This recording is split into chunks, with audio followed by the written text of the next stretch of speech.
अस्सलाम वालेकुम, खुशामदीद हमारे चैनल पे। में बंधी हुई ये कीमती घड़ी यकीनन हमारी नज़र में एक नेमत है।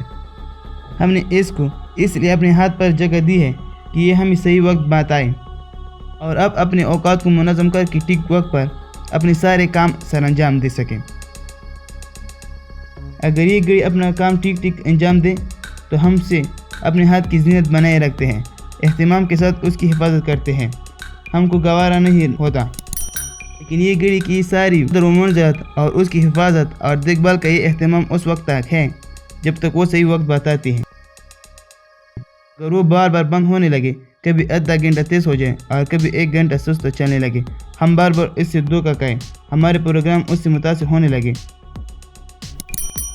और वो मकसद जिसकी खातिर हमने उसे अपने हाथ पर जगह दी थी, तो क्या आप उसी तरह उसकी हिफाजत करते रहेंगे? यकीनन आपका फैसला ये होगा कि ये घड़ी नहीं, चांद पुर्जों का मजमूआ है और पीतल के चांद टुकड़े हैं।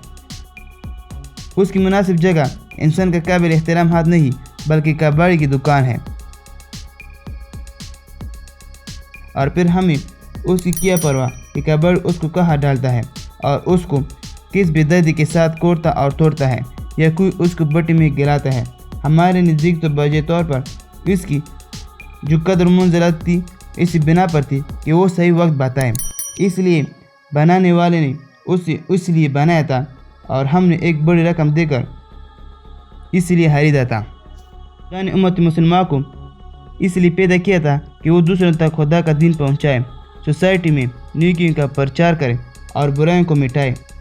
वो अपने इस फ़र्ज़ को अंजाम देते रहेगी, खुदा की नसरत व हमायत से इसे हासिल रहेंगी, उसका निगहबान और मुहाफ़िज़ भी होगा और उसे इज़्ज़त व वक़ार की बुलंदी से सरफराज भी फरमाएगा। उम्मत उस फ़र्ज़ से गाफिल हो जाए तो फिर न उसकी कसरत तादाद उसे कोई फ़ायदा पहुंचा सकती है, न दौलत न हुकूमत उसके काम आ सकती है, न तस्बीह व तहलील और नवाफिल व अस्कार की कसरत से वो इज़्ज़त गिरफ्तार को पा सकती है, और न ये इनफरादी दीनदारी उसको खुदा के अज़ब से बचा सकती है। अगर दुनिया में हर तरफ बेगार हो और खुदा के बंदे खुदा को भूल कर अपनी मनमानी कर रहे हो और हम उनसे बेफिक्र सिर्फ अपनी फ़िक्र में लगे हो, तो समझ लीजिए कि खुदा का अज़ाब बहुत करीब है और फिर उसकी पकड़ से कोई बच नहीं सकेगा। दोस्तों, अगर आपको ये अच्छी लगी तो प्लीज़ चैनल को सब्सक्राइब करें और ये वीडियो अपने दोस्तों के साथ ज़रूर शेयर करें।